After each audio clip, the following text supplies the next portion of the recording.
But those two oils are very similar to each other. 0 and 5 is not that big of a difference, and 30 and 40 is not that big of a difference either. And So apologies to those on YouTube. we I was misinformed that it went live on my other Mhm. screen here, so Sorry, YouTube. we should be live We're now. You here. missed a minute or so of talk. Yeah, nothing too exciting.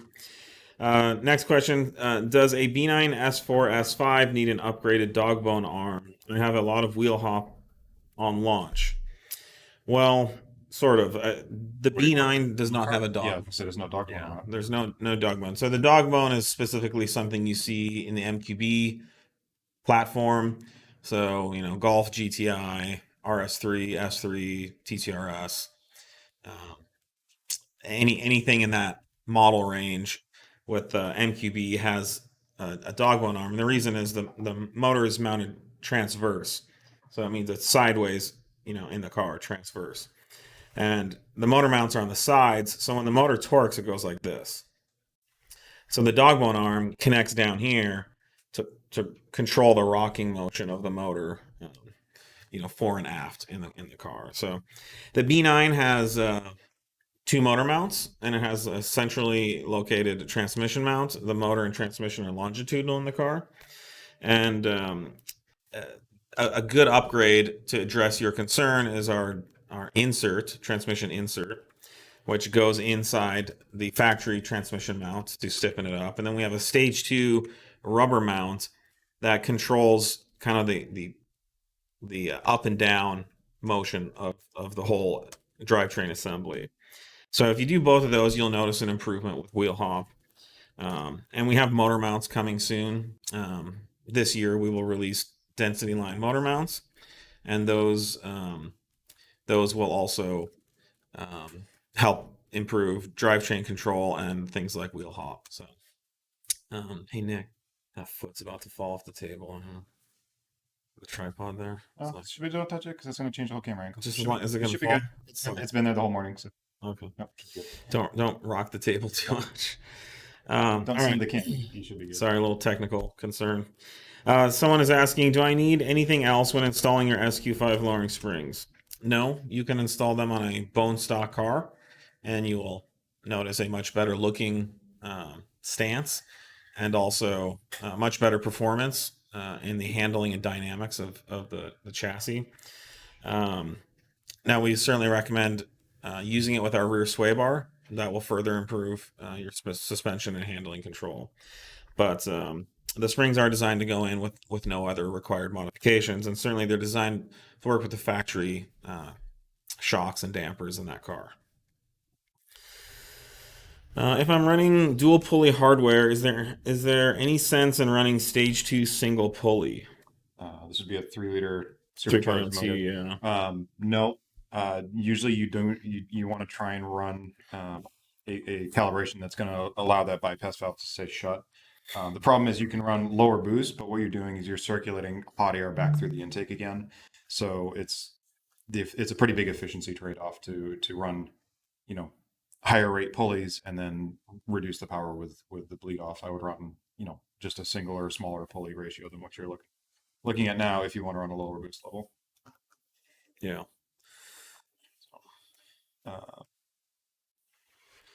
And then let's see. Do coilovers and lowering springs affect the sport diff in the B8S4? No, they don't affect the diff. I mean, the diff is kind of its own device. It's going to work based on traction differences across the tires. If you want to get into things that affect the diff, your tires would be a much larger consideration than the springs under it.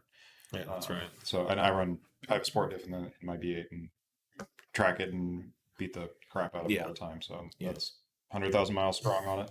Haven't had a single issue. The sport diff or any diff, comes into consideration when there's wheel spin, and certainly also allowing inside and outside tires to spin at different speeds, which allows your car to turn. So this suspension isn't going to affect that, like Nate said. Absolutely not. They're independent systems, but the better your suspension is, the flatter your tire is on the ground, the more traction it's going to have, the less the diff will have to do. So there's some interrelated, interactions there, which makes sense while you're asking about that. When are you guys making Daza Stage 2? Well, we've made it. It's made. It's made. We will be releasing it imminently. Yep. We are simply gathering all the marketing data and Yep. advertised power levels and things like that. Yep, Nick's in the middle of wrapping up the data collection on that right now. You may hear some noise in the background, actually, from some of the last number. And just so you guys know, I first drove our Stage 2 like 2 years ago. Yeah, so it's not a new thing. Not been it's just been lack of resources until recently to get things polished up and ready for release, and then data collection and finalization on some of the other octanes. So we're gonna have 91, 93, E85 ready to go, and then we're also looking at providing tunes for our injector upgrade as well. Yeah. But the good news is we've been driving it, we've been testing it for years now, and even when we didn't have time to tweak a few last things and get all the advertising data, we were driving and putting miles on it every day. Yep, so it's a very well tested file. Track events on the street and at the drag strip. So, and it rocks. I mean, the E85 tune is just intoxicating. Yeah. Just the amount of the power, the speed, the acceleration is just phenomenal. It's pretty just astonishing what you can get these days out of a relatively stock car. There's not a lot of work done to that thing. And I mean, just blistering fast. As far as making it a fast car for all types of driving, the stock turbo is really hard to beat. I've driven a number of big turbo, from full frame to hybrid cars, and they're fast in a straight line, but the stock turbo is really nice for, pretty much 600 crank horsepower on instantaneous boost and spool up, relatively to the other bigger options. Yeah, for that amount of power, it's a really good turbo setup. Yeah, and you have to be careful when you're comparing. Just as a little side note, a static dyno pull, a turbo will spool up, and it may look like it's as responsive as a smaller stock turbo, 100 RPM or something. Yeah, you're like, the stock turbo spools up at 3. This huge 900 horsepower turbo spools up at 3,300. It's not that different, but that doesn't tell the whole story. That's a static, pull on a dyno. When you're driving, and you're shifting, and you're decelerating and accelerating, the turbo has to dynamically spin up quickly for you to feel like there's a responsive driving. So, if you're coming out of a corner and you roll into it, or anything like that, where you're coming off the throttle and getting back into it, you're usually going to notice quite a bit more on the bigger stuff. And that's where the bigger stuff, even though on a static, loaded pull, seems to spool up pretty quick, but once you're out on the road and that is having to accelerate and decelerate, it feels a lot laggier at that point. So I see a lot of people just looking at these dyno pulls and bragging about how number shopping is tough. With turbos, and that does not tell you the experience of driving it. So I mean, and I'll add to the credit of some of these bigger turbos, they perform extremely well. In fact, much better than something many of the turbos did 10 years ago. It's truly astonishing how fast they do respond, but they don't respond the same as a smaller turbo still. And it's just ton of physics. I mean, you're spinning up bigger, heavier wheels. That's there's only so much energy there to do that. Yeah, and I mean the stock turbos, it's like a good GT30R sized turbo, from back in the day. That's the turbo that people used to upgrade to, and now it comes stock. So it's pretty awesome. But the Stage 2 is a lot of fun, and we're looking forward to releasing it very soon. There's a pretty severe clunking coming from my 034 rear sway bar with Dynamic Plus end links on my 2019 TTRS. My shop re-greased the bushings, but that only helped for 10 miles. It's a tough one to answer. You got to really figure out where that clunk is even, coming from. If it's end link, or if the bushing greasing is only if the bushings themselves are. I mean, greasing's not going to fix a clunking. So I know a little bit about this situation. Oh, you do? Okay. It's a local customer, and taking the end links apart, putting it back there did seem to address it, but it's come back. So Okay, we so that need was an end link they need to switch. come back in so we can see what's going on. It is on the motorsport end link, so those tend to be noisier anyways. But it might be that the end links need to be replaced, No, or they're maybe a bolt's not as tight as it could something's be or going on in something. there. Yeah, But yeah, but definitely come back in because it's all under warranty, and we'll yep, make sure you get yep. taken care No, of. we stand by all that. But Yeah. in general practice, like Yes. grease isn't going to fix a clunking. If it's a clunking, the grease is there to prevent it from getting to the point where the bushings are wearing to the point of clunk. Yeah. So Especially on those, there's circlips and everything. maybe it just wasn't conveyed in what was Yeah. checked. Yeah. Fully, but yeah, that's lots of things that could be contributing to that. Yeah. The good news is we have lots of MQB cars that have the same rear suspension as the TTRS that are quiet and reliable and don't have this issue. So I'm sure it's something that we can get figured out. Yep. How does your pedal calibration for 3.0T differ from the OEM or APRs? I recently switched from APR to 034 stage 2, and the gas pedal feels quite different than APRs. We give the pedal to the people. So you It can takes actually much choose more which throttle one. input now to achieve the same level of acceleration. Yes. It will take some getting used to. Yep. It's all by design. Right. That's literally like the factory calibration, especially in sport mode, you have no more throttle response after like half. Hold on, I'm just getting a note here that I need to fix the microphone. So the factory tries to make a car feel sportier by giving you more acceleration for a given throttle input. Yeah. That doesn't make the car any faster. That just gives you less resolution over what you're able to do with the throttle. You've turned this much pedal into this much pedal, and you can only control your throttle, with a much tighter range. So we go back and fix that so that you have all of this power, but you can use and modulate it all with much more resolution than you could, with a typical sport or a factory tune. Yeah. So this is a dirty little trick that even the factory uses to trick your brain into thinking the car is faster when it really isn't. And like Nate said, it just simply decreases the resolution or range of the throttle pedal. So instead of having the full range of the throttle pedal available to set your acceleration, it only uses a part of it. So as you push down on the pedal, normally in a normal car, you might notice just a progressive amount of acceleration. So if you go to 1/4 throttle position, the car will achieve about 1/4 of its acceleration potential. Yeah. But if you get crafty and you move 100% from here down to here, now all of a sudden you push to quarter throttle and you get 100% of the power, and it feels a lot faster. But what happens when you go to 50%, 75%, 100%? Nothing. Because you've achieved the maximum at the 1/4 level.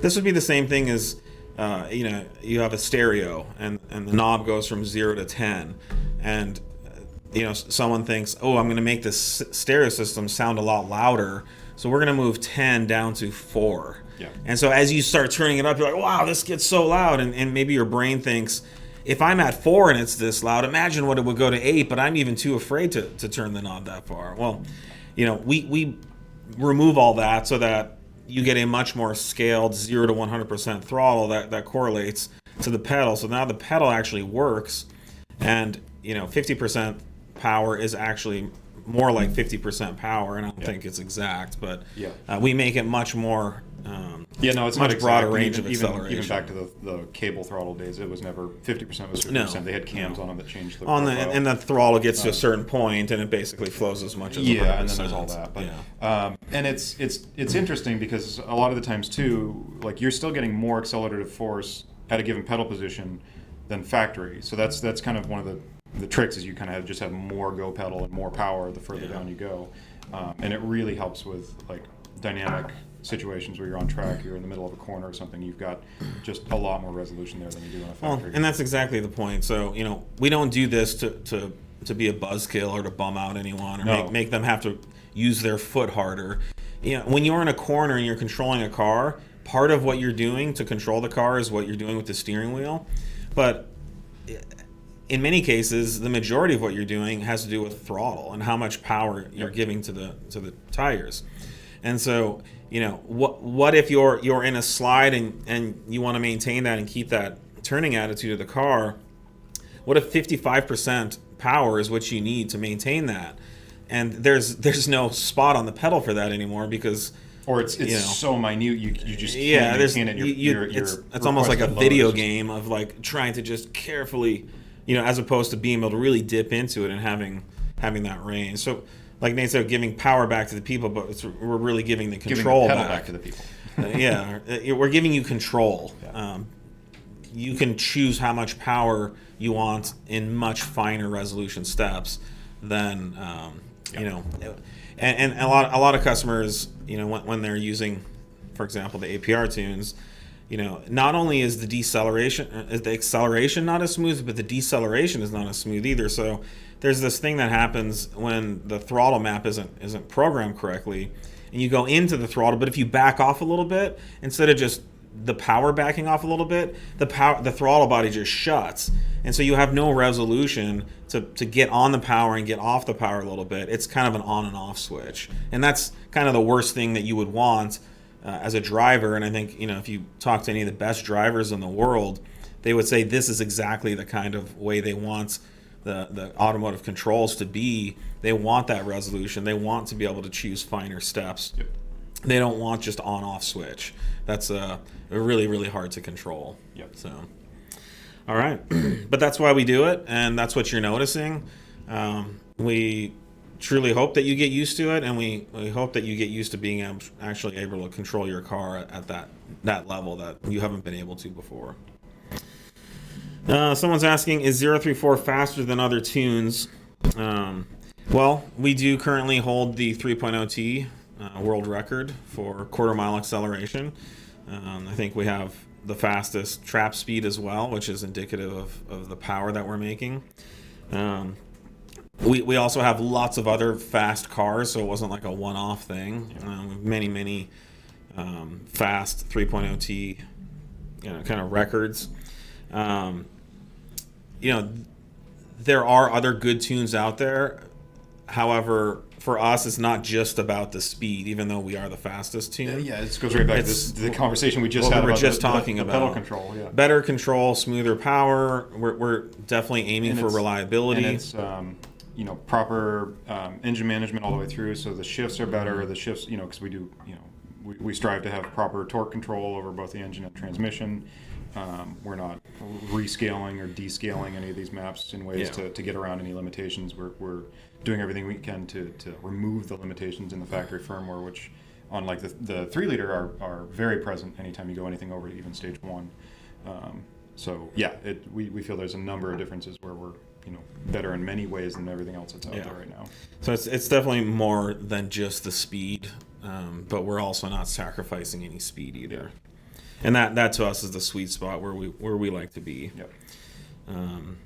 I think all of our other tunes are very optimized for speed, acceleration, reliability, driver control.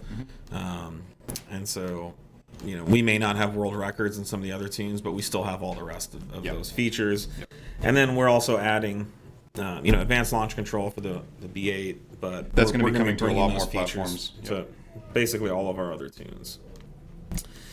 IS38 GTI tuning. When will it be done? We are doing it.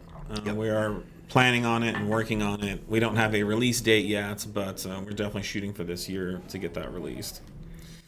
And man, IS38s have gotten cheap. Have you seen that? They're like $1,000 now. Yep. So I think we could release a pretty powerful kit for little money that produces some ridiculous power in a GTI. Yeah, it's kind of it's the GTI in particular. You don't really want or need it more than that in almost any situation. There's on track, especially. Yeah, you'd be really hard pressed to use more without a lot of chassis and tire setup. Yeah, stage 1's pretty much at the limit on track. Without some really aggressive tires. Any news on carb approval for X34 intakes? Yes, it's moving along. It's moving along. We're kind of at the whim of what the carb engineers want. So we're going through their requirements now, and things definitely aren't as quick or fast as they usually are. Things are delayed, but we have full confidence that they will be approved, and, Yes. and if you're looking to buy one, you could definitely expect an EO for the 3.0T and MQB intakes, which hopefully will apply to our other intakes as well. Is mag ride recalibration required when changing springs, ADAS, TTS? We typically say it's not required. Yep. Doesn't hurt to do it, but I mean, we purposefully do not recalibrate on Yeah. any of our in-house vehicles, just so that we know that it is going to be happy and work, essentially out of the box without a bunch of extra. We haven't found the need to recalibration. do it. And like Nate said, that's why we don't recommend it. But there's been some you want comments to- we've seen out there that people say you have to do it or else they won't work right, and that's not true. That's definitely not true. You're welcome to anytime. I mean, it doesn't Yeah. hurt, but we haven't found a need to do it. Someone's asking, I am getting the 034 drivetrain mount, inserts package, and rear sway bar. How essential is the X brace? I'm assuming this is on a B8. Yeah. The X brace is not essential. However, the feedback from customers has been very good. The B8 front suspension gets tied together when this brace is installed. Without it, everything would not be structurally sound and would move around. So we've sold so many of those, and the reviews and feedback have been great. Our own in-house testing was very positive as well. So unfortunately or fortunately, it's not. You can't do an X brace for the MQB. There's no need for it because it has a massive aluminum subframe that bolts in place. But on the B8, we strongly recommend it. The car will drive without it, but tying together all those pieces will ensure that your alignment settings and when you steer and whenever you load up the front suspension, that it will perform better, feel better, certainly handle better with it. So Yeah, and that's the whole trick to suspension, is keeping everything where it is supposed to be throughout all of the dynamic load and and transitions that a car has to make. Yep. B8 S4 intake ETA. We have materials coming in periodically. I know we have shipped some orders. I don't have an ETA off the top of my head, but and I don't know where in line you are, how long ago you placed your order, but they are shipping. We have material coming in, and we'll go from there. So sorry, I don't have a more specific date off the top of my head. 4-inch DAZA inlet ETA.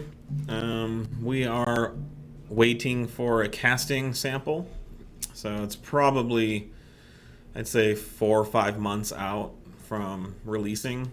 Conservatively, it's possible we could get it out sooner than that, but it's a really nice piece. I'm really excited to get that to market. Someone's asking, can you please update your product pages with recommended maintenance and checks intervals with the consumables to be used and instructions, pictures given, the growing number of your parts on my car? Need to ensure that the garage, which looks after my car, does so correctly, as they're not familiar with your products. Also, that Awesome in the UK stocks these. Yeah, I know that's something that we're working on doing for 3.0T tuning in general, because those cars are so highly stressed, and the maintenance is becoming an issue There's on some, those. well, like we spoke to in the beginning of this, there's a couple of items that are outside of normal maintenance too, where you've got to kind of dig in and inspect. That's not like I did all my oil changes, my fluid changes, therefore the car's maintained. You got to dig a little deeper on some of them. Yeah. Yeah, and I think generally we'll keep that in mind. Yeah, if there's any special considerations on a given platform. Generally, there isn't. Generally, our products are designed to last a really long time, and if they need maintenance, then we would highlight that. We do offer rebuild kits for many of our products that do have wearing or consumable items. And always feel free to email tech support too if you have any specific questions about that. But yeah, we'll keep that in mind. Crank pulley harmonic balancer. If it has a purpose of removing vibration on crankshaft, then why is it removed on larger aftermarket pulleys? We have a whole session about this. I don't know Yeah. if one of you guys, Nick or Sean, can post it. But generally speaking, we haven't found any ill effect. The harmonic pulley is there to absorb some resonances at certain crankshaft speeds. Yep. And that can change, especially once you start changing the power level or the combustion pressure. But we haven't found any ill effect of removing it, and we've been doing it for a while. And it's more the pick your evil. It's the factory units have some flaws to them that where Yeah. they break. catastrophically fail. Yeah. So, do you want that, or do you want an item that, Yeah. that doesn't have the same damping properties, but is going to hold up for the life of the car? Yeah, basically the factory unit just breaking in half and coming apart is a very common thing. So Yep. we went with the solid pulley just to remove that as a potential failure point. There's the only other option on the market is the fluid damper, which we don't carry. You can only get it from one company at this point because they locked up the distribution on it. But we did test that unit. That company claims there's big power gains. We could not verify or measure any difference in horsepower by running that pulley. And those have seen more failures than I know I've seen some failed solid units on the market which were poorly designed. Yeah. Ours don't fail, can't fail. It's a really, really strong, well-engineered part. So, again, we haven't seen any issues or compromise running our part. It's lighter. It's much stronger, and we can make it in any size we want, and it's a relatively affordable piece compared to something with a harmonic damper built into it. And I don't even know, what these companies, I don't even know what they did to actually determine what the harmonic damper even needed, Yeah. is it even addressing I don't any know that. resonances? Yeah, that's a good point. I don't know that it's specifically designed at least at an OEM level for that specific engine. I mean, it looks like they just took one from another application, made it fit in this one, and called it good. But maybe there's more to it. We don't know. But I wouldn't be surprised if there wasn't a lot more in there. How does stage 2 affect wear and tear on a 2012 TTRS? Well, if you're running R's, not adversely in any way. Yeah, no, that's a tough one to quantify without. There, There's been a number of well-known calibration issues on some other vendors out there.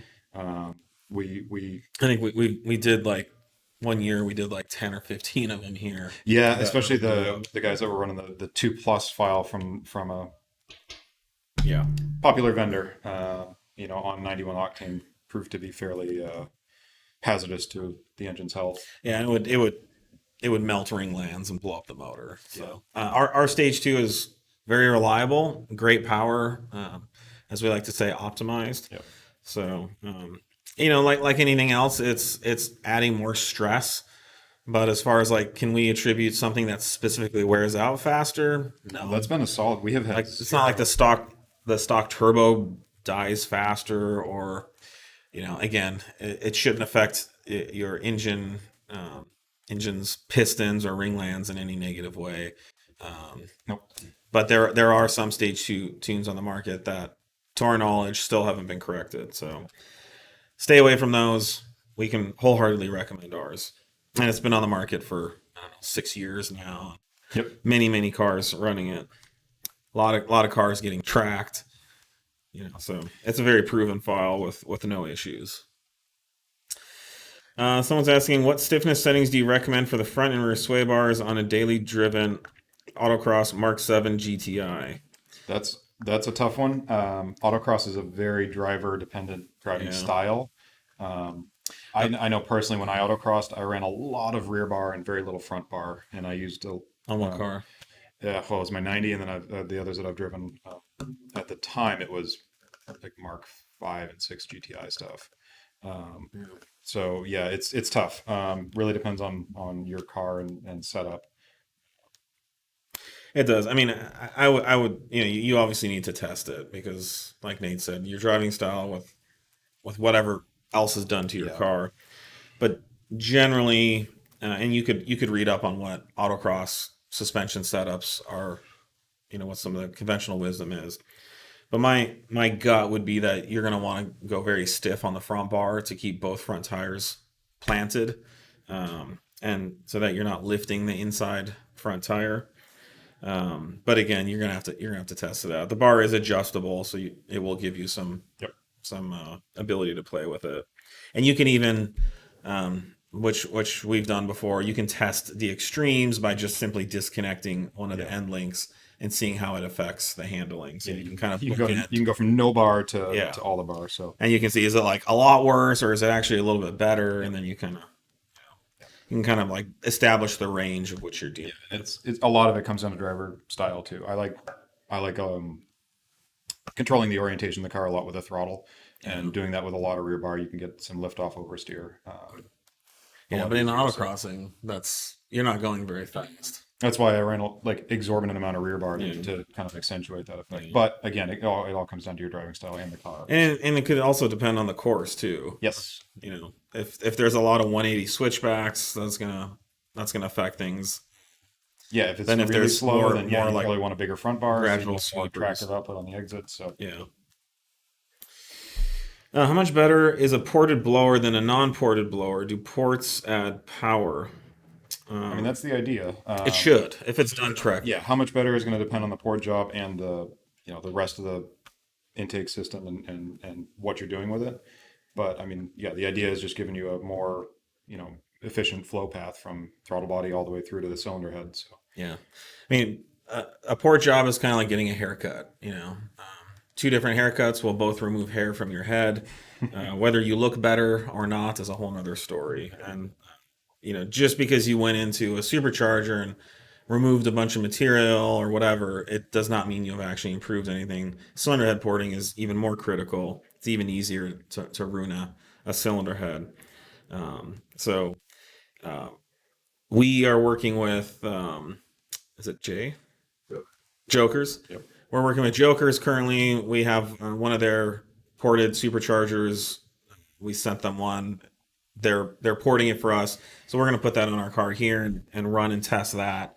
Possibly see if we can, update our file specifically for one. And we've done back to backs. I mean, our current files other work. vehicles, not on our in-house vehicle, but we've done in-house Yeah. tuning on other vehicles with Yeah, ports from the same vendor, and but we'll know a the little files bit. are fine. Yeah. And from what we know, the Jokers ports are good. I think. What's the other good one? Maddie was doing them, but Maddie, he's he's not he's doing got he's is he okay? Shane Morning does.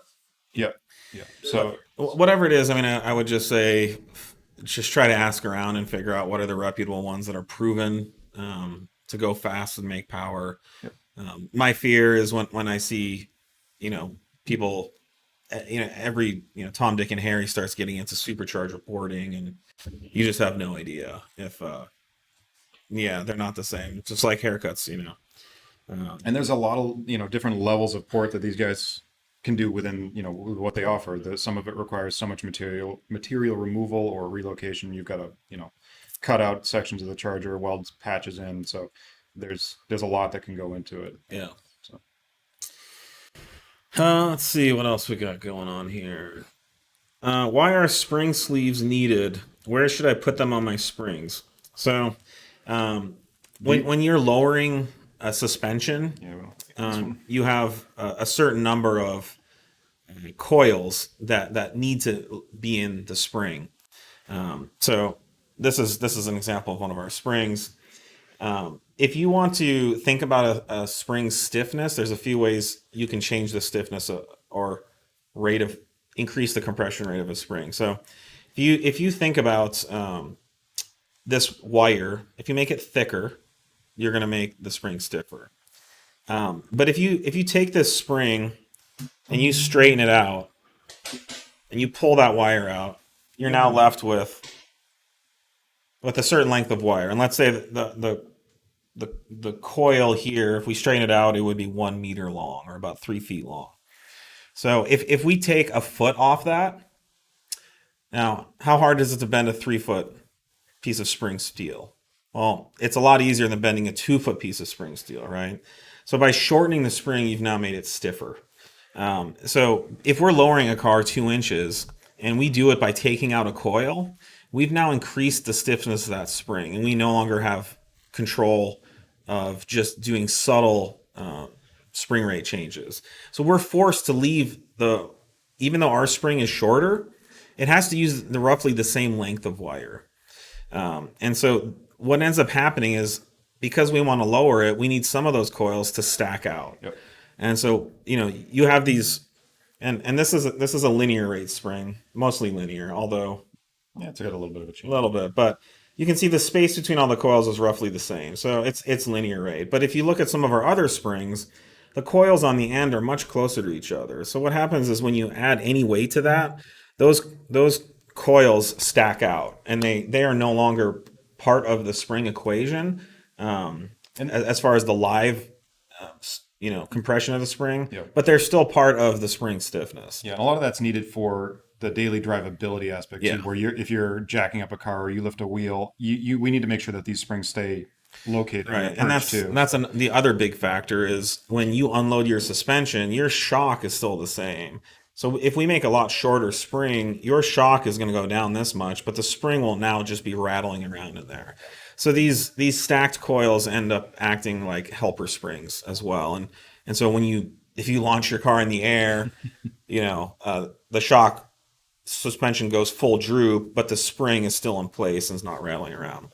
So these stacked coils can rattle on each other when you're going down the road. So we developed these really strong rubber sleeves. They last a long time in this pretty torturous application, but it's a very special rubber compound formulation that we had to use that would survive this type of use. And they go between the coils so that they can no longer rattle at each other, so it's not metal on metal. This is a pretty common thing you see from all spring companies and manufacturers.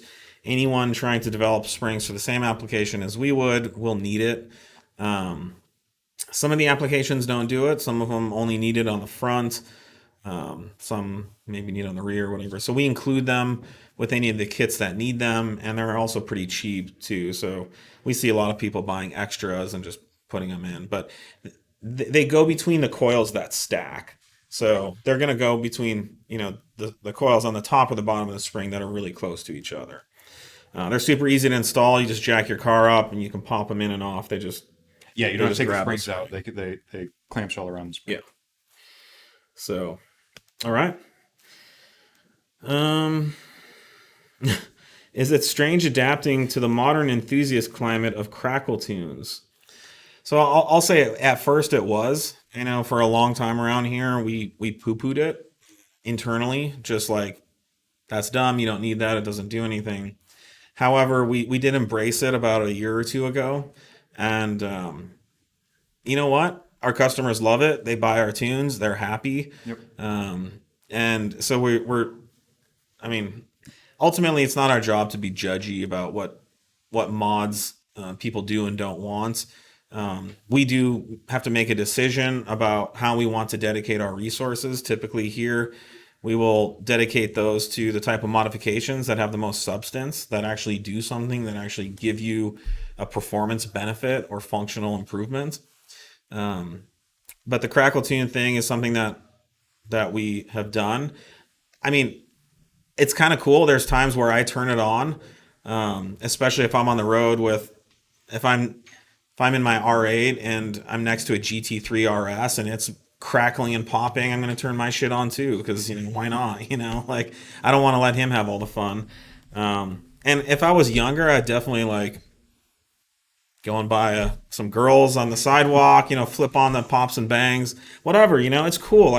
There's no need to judge. And with our tuning, you can turn it on and off. So, but if you want to show off with your car a little bit and let that grumble come out, it's really fun to do that. We've seen the same thing with the two-step launch control. It's not necessarily faster. It doesn't necessarily launch the car faster, but it's fucking cool. Your fireballs are coming out the tailpipe, and it's sounds like gunshots, you know, like it's cool. Okay. It's cars, it's gasoline. Yep. So, Why not you know, have some fun with it? we're having fun. We're embracing it. You know, I would encourage anyone in this community to be open to what other people are interested in, and you know, let's let everyone kind of have fun with cars and automotive in the way they want, without making anyone feel bad. I mean, you know, we kind of survived and went through the whole hella flush stance movement, which has kind of come and gone with all the airbags and stuff like that. And, you know, we didn't really release too many products for it, although we were pleased that a lot of our products were used, like our adjustable suspension components were used by a lot of people doing airbags because they needed that extra adjustability when they're lowering their car 4 inches. But, you know, people had fun with it. They've moved on. They'll be the next thing.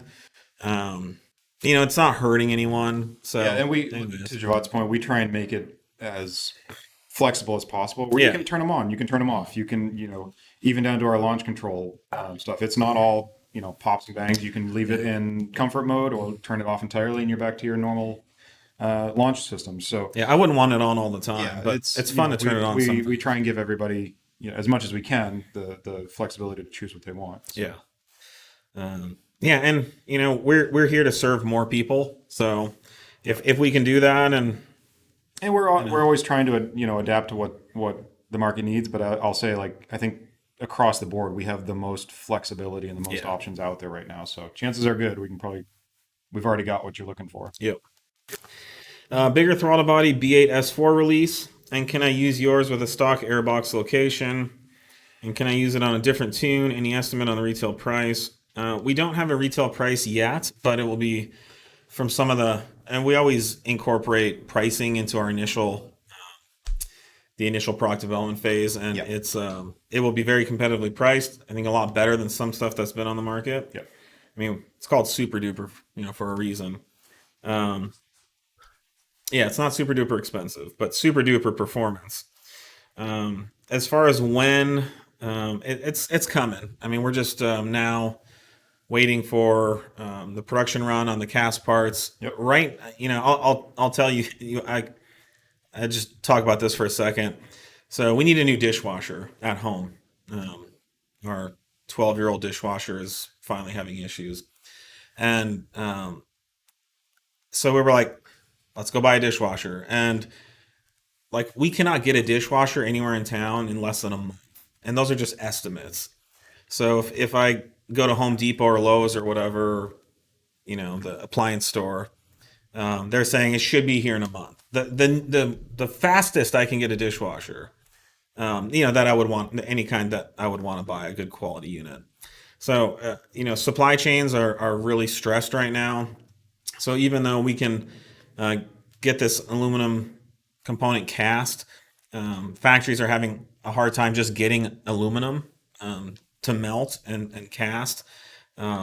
U.S. manufacturing, overseas manufacturing, it's all being impacted. Yep. And then you have the effect of ships not even be able to port. Right, and it is across the board, like every industry I can think of. Yeah, it's not just us. We're trying to get a similar analogy, a camping trailer for the family. Earliest I can get it is like 3 months out, and that's just because supply shortages for everything. And then the demand's higher too, right? So And then demand's up for all everyone's these buying various things. RVs. A lot of people are remodeling their houses, buying, they're home all the time. They're using their dishwasher more. They're just like, Lots of people are modding their cars right now because Yeah. they're sitting at home staring at it. So so we track our inventory levels closely, obviously, but we track our top 200 selling products, our top 200 SKUs. And we are currently 80% in stock on those top 200 parts. So that's shockingly good, I think, for a company. Most companies in the U.S. would struggle to get to that point. and it's through no fault of. There's nothing more we could do right now to be more in stock. Yeah, We are no. literally pulling every lever we've got. We have plenty of money to buy more product and more raw materials. The big issue is just getting stuff here, and even some of the ports here in the U.S., they have container ships going out into the ocean miles and miles and miles because these ports are being hit by COVID. They're having to shut parts of the port down. In LA, this has been a big issue where coronavirus has been running rampant for a few months now. and there's just not enough people to unload the containers. So we're doing our best to bring product to the market as quickly as possible. The Super Duper Charger is coming now. Will it work with the stock airbox? It's not really designed. I think we would It's- recommend. Yeah, you'd have to do your own hose. I mean, it's not gonna. So It so doesn't the, like interfere with the space of the airbox, but it's going to be a pretty. so the answer is we're not currently planning on supporting the stock airbox. We will have a hose specific for our intake, and are you sure? Aren't we doing? I think we do have a hose for the stock airbox. Well, we do, but it's to the stock throttle body location. I mean, we could do. No, I thought we were going to do a super duper one. I don't Because think- otherwise people will be forced to run it with our intake. It's in a similar enough location where we could do just the hose for most of the intakes that are out there. Yeah. We'll look into that for you. But we don't recommend running the stock intake because there's no point in putting a higher flow throttle body with a lower flowing intake. You really want to open both those up. Our X34 is incredibly high flowing. It's one of the highest flowing intakes we sell, thanks to the short run from our big filter right into the throttle body. Yeah. And I can't remember if there's anything else, but hopefully that answers your question. Yeah. I think we'll definitely have it out by the spring. That's our goal. How's testing going with the B8 high pressure fuel pump? How much more flow versus Autotech? There's a couple of different stages we're doing on this. We're testing a few products. We're trying not to say too much until we can test the stuff and make sure we don't want to get people's hopes up. But one of the options we're testing does flow substantially more than anything else on the market. And another option we're testing is basically the same as everything else Yeah, on the market. because there's so So much we'll be tune able to support out there. we'll already. be able to offer our own fuel pump upgrade for Yep. even cheaper and a 034 branded product that we should have done years ago. But yeah, we're running a pump in our in-house S4 right now. It was at the track this Both 2 testing weekends is going ago, very well. and it's been holding up great.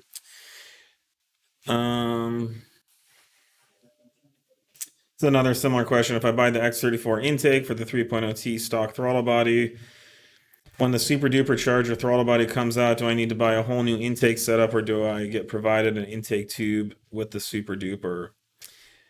Yes. So our Super Duper Charger will include for sure a hose option for our intake. We've already engineered and designed that part. It's being produced. It's massive. I can stick my whole arm through it and my fist out the other end, and it looks like I have like silicone arm, Cast. silicone man arm. But as far as we have to look into if we're going to be doing something to adapt to the stock intake, which we really wouldn't want to do. The other option will be, you'll have to adapt it to whatever intake you currently have. If you have some of the more tragic intake options on the market, I would hope that you would consider updating it or changing it. But I guess we'll have to tackle that when it comes. But for sure, Yeah, I mean, we can only support. We do everything we can to support as many options out there, but we can't cover all of the aftermarket intakes in the world. I would be really hesitant to develop an adapter for example, the CTS or Rock Euro intake. I mean, that just seems wrong. But none of this is too complicated for anyone to do on their own with some silicone hose bends, some hose clamps and stuff. It would be very doable. Someone is asking, for the B8.5 3.0T as a platform, would you say that very little new mods will be coming out? Is the platform almost maxed out for potential gain and handling? I would say, we're approaching that, but we're definitely not done. We have a lot of new products coming out for that, especially on the power and drivetrain side. I don't know what more we would do for suspension. We have by far the most complete package. Without making a lot of compromises one way or the other. Yeah, we're in a pretty good place with suspension stuff right now. But we're definitely not done as far as power goes. There's a lot more that we're working on. So stay tuned. And I think this year should be another exciting year for the 3.0T. Will you do a metal X34 pipe to make the supercharger whine louder like CTS and Rock Euro? We haven't considered that. I'm not sure how much of a difference there really is. Yeah, and it's very loud on our car. In fact, when we were at the track the other weekend, most of the feedback was that the B8 intake was louder than the R8 exhaust, and the R8 exhaust is deafening. When the valves open, it's Well, yeah, and that's Yeah, I, it's I loud. actually got black flagged because it was reduced decibels on the first So- the morning and afternoon sessions, and I was at 103 decibels and I recorded. So yeah, I mean I do a lot with acoustics and stuff. I would be shocked if the silicone really dampened the supercharger that much. There is an internet argument. So I know, That- but it's that it's could very also be anecdotal because the right? filter that comes on those kits is tragic, and it's Right. actually just you're getting more noise because you're actually not flowing as much through the filter either as we are. So I don't know how they're comparing it. I imagine it's very anecdotal, and people are comparing one thing to another, and they're not necessarily doing it in the same application. So The opinion of loud is like the opinion of crackle. How much is too much? yeah, yeah. I don't know, man. I don't know if that's a worthwhile effort for us to try to make it louder, and it's already really Loud. and silicone is just the perfect material to make this in. You can do bends in any direction, in any Yep. Fully organic metal. shapes. Metal just doesn't. You can mold silicone into whatever shape you want. You have to bend metal into the shape you want, and silicone's the perfect material for it. So, and again, I don't know. I mean, we could easily test it here by mocking one up and trying to I could bring in some microphones and we could measure it, but it's got to be a very, very small. So, is 98 RON in Europe the same as 93? For all intents and purposes, it's essentially the same as far as the calibration As far as the octane goes, but then there's all kinds of other stuff in fuel. Yeah, what that's fuel? not Is it gasoline. winter blend? Is it How much ethanol does it have? Yeah. And that octane is a pretty good indicator of knock resistance or detonation resistance.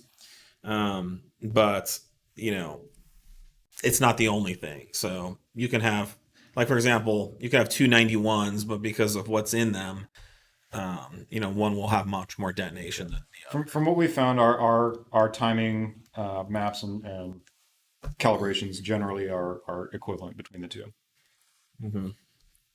Yeah. So yeah, but don't blow up your engine over. There's a you gotta log it and make sure it's not detonating. Yeah, if there's any question. Yeah. Someone's asking, do I need to delete the cats on my S5 to run the Crackle tune? Well, I mean, our overrun stuff is for test pipe and non-stock cats. So Yeah, I mean, dumping raw fuel into the factory cats is not a good idea. we decided to go that route just to give the catalysts. I mean, it's not like we're actively trying to make it harder on the cats. It's just a factor of that. It happens when you've got crackle overrun in there, and your EGTs are going to go up. So we decided the stock cats have a hard enough time as it is staying together or staying in the shape they're supposed to be. Yeah. That we moved it all to the test pipe only files. Someone's asking, would the rear subframe mounts make my ride quality smoother in a B8S4? I don't think it would be smoother. You would notice more NVH. Yep. The purpose of our rear subframe mounts is it basically locks the rear subframe to the chassis, so there's zero movement, there's zero compliance, and that's great from a handling standpoint. Yeah, you notice Certainly for a around race car, it's exactly what you want. Yeah, corner loading, and then one thing where you will notice these a lot is sharp throttle transition stuff, where that subframe actually kind of dips and bucks and moves around quite a bit under load. Wow, that's a thing. That's the thing. They did release that. No, I know, but the answer, I don't have any dyno data. Oh, yeah. Okay. So yeah, I mean, do the rear subframe mounts if you want better handling, but and I don't think the NVH is terrible. It doesn't just turn your car into like a train or anything like that. No. But I'm trying to think. I mean, but it's the high frequency. A little So more the road rubber noise. mounts are really good at damping out high frequency. So like a lot of that higher frequency road noise that kind of comes through. Those rubber bushings are designed to dampen that out and not transfer it into the body. Because once those get into the body, then your body of your car starts acting like a speaker. So like the rear floor pan, for example, will start to resonate like a speaker, and you can hear all that noise through it. So you're going to hear more of that stuff, but it's not going to make your car like more rattly or anything like that. You're just going to hear more of the road coming through. Yep. Do you guys offer rolling anti-lag? That is actually something I was just talking with Nick about this morning. It is something we'll probably be bringing to cars, some of the turbo cars, so Daza and likely MQB stuff. Yeah, so stay tuned. It's definitely something we're working on. Not really needed for supercharger stuff. Someone asks, do we offer military discounts? Yes, we would be happy to. Just shoot an email to contact with anything you're interested in purchasing. Unfortunately, we don't have a way to automate that on our website. But if you contact All of us, a sudden everyone would be in the military. of course, we greatly appreciate anyone who serves. We'd love to, anything we can do to help out. Yep. All right, last question on this bombshell. Someone's asking if we will be doing something like APR's new DAZA throttle body inlet kit. And then, where's the screenshot from? It's from one of the RS3 groups. But is it in the thread? Can other people see it? So someone asks APR if they have before and after dynos, and the APR representative says, we do not have any dyno data for any of our charge pipes. Okay, well, like, what the fuck then? Why would you buy this thing? I mean, it's this huge cast aluminum piece, and silicone. I mean, how much does it cost? It must be. It's rated at 34% gain flow.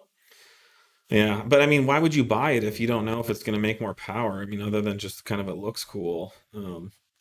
So, anyways, we have toyed with the high flow throttle body concept, and This is just the pipe into the throttle body. yeah. So we've been recommending the Malacca Motorsports part. Yeah, if you really need one. If you want one, and they actually, two guys in a garage did test it with dyno testing on several different occasions, and they were able to show that it does have good power. And they also tried really hard to make theirs fit with all the popular intake options on the market. So I'm not sure if the APR one does. I don't know why they wouldn't release any. So for the time being, we don't. testing But we'll see if we think people still want it, keep asking for it. It's definitely a good thing to do on like big turbo setups, but I don't think on stage 2 it's that big of a difference power wise. So, anyways, thanks again for listening and joining us for the live chat, and we will be back next week. Might have to do Tuesday next week. So anyways, we will be back next week, and we always appreciate you guys joining us. Means a lot. Thanks for hearing us out and doing this fun car stuff with us. All right, we'll see you guys next week. Cheers.